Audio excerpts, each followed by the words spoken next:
ကဲအားလုံးပဲမင်္ဂလာပါပေါ့နော်ဒါကတော့ကျွန်တော်ရဲ့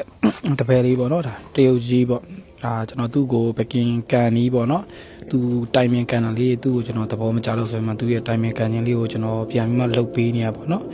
ဒါဖိုက်တာလေးတယောက်တော့လိုတယ်ပေါ့နော်ဒါကျွန်တော်ကတော့ကျွန်တော်ကန်နဲ့ကန်နီးပေါ့အဲ့ဒါကိုကလေးကိုကျွန်တော်သေချာလေးတင်ပြီးရဲ့ဒါ3နေရာလုံးပေါ့နော်တနေရာလေးတော့ကန်လို့အဆင်မပြေဘူးပေါ့နော်3နေရာလုံးဖိုက်တာဆိုတော့ချင်းရတော့မျိုးစုံလာတယ်ပေါ့နော်ဘယ်ဘက်ကလာတဲ့ချင်းရှိရဲညာဘက်ကလာတဲ့ချင်းရှိရဲတက်လာတဲ့ချင်းရှိရဲပေါ့နော်အမှကလေးကိုကြည့်လိုက်ပေါ့နော်ဒါနေရာယူပုံယူနေပေါ့ဒါကတော့တက်ကန်တာပေါ့ဟောနော်ဘေးဆောင်ပေါ့ဘေးဆောင်ကန်နေရပေါ့နော်အဲ့ဒီချင်းကိုပြန်ယူကန်ခိုင်းနေဘယ်တင်တော့ကြည့်ပေါ့နော်ဘယ်တင်တော့ဘယ်ကိုချင်းလို့အောက်ကိုတော့ဒီကသွားပြီပေါ့နော်ဒါအခုပြီးရင်ဒါဒီကောင်ရဲ့သူအတန်ဆုံးမိသားဖြစ်တဲ့တက်တဲ့ချင်းပေါ့နော်ဒီအောင်ယူပြီးမှပြန်ကန်ခိုင်းနေပေါ့နော်ဒါကတော့နည်းနည်းလေးပေါ့ခြေလှမ်းနေနည်းနည်းလေးသူလေးသေးတယ်ပေါ့နော်3လမ်းလောက်လှမ်းရတဲ့ထင်တယ်ပေါ့ကျွန်တော်ထင်ပါတယ်တေချာလေးတော့မကြည့်လိုက်ဘူးဒါသူအဲ့လိုမျိုးပေါ့2လမ်းပေါ့နော်တေချာတော့မဟုတ်3လမ်းတော့မဟုတ်2လမ်းပေါ့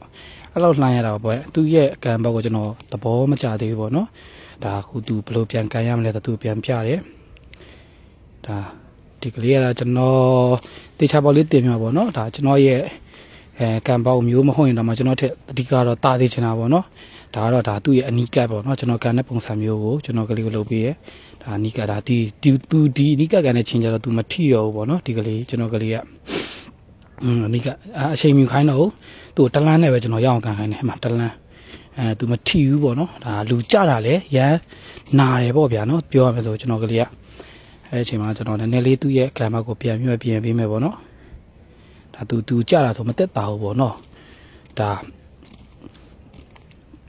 သူ့ဒေချာလေးတော့ကျွန်တော်ကြည့်ပါမယ်ကြည့်ယူတာပေါ့နော်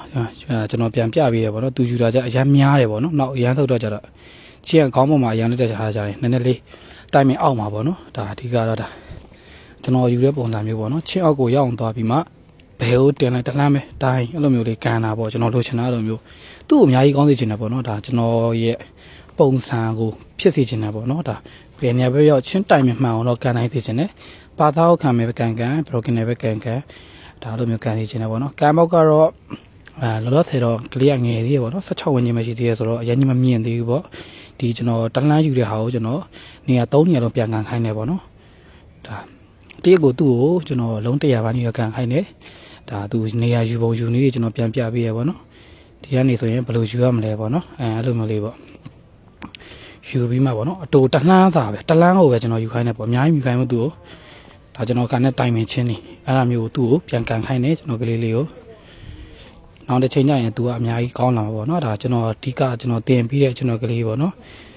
နောက်ကလေးတော့ကျွန်တော်အရင်ကြီးမတင်ဘူးပေါ့ဒီကလေးကိုတော့ကျွန်တော်သဘောလဲကြတယ်ကျွန်တော်ရဲ့နောက်ဖြစ်လာမယ့်ကလေးကြောင့်ကျွန်တော်အများကြီးတင်ပေးပါတယ်ကျေးဇူးတော်လုံးစိတ်ချမ်းသာခြင်းကိုကြီးချမ်းသာခြင်းပြည့်စုံကြပါစေခင်ဗျာ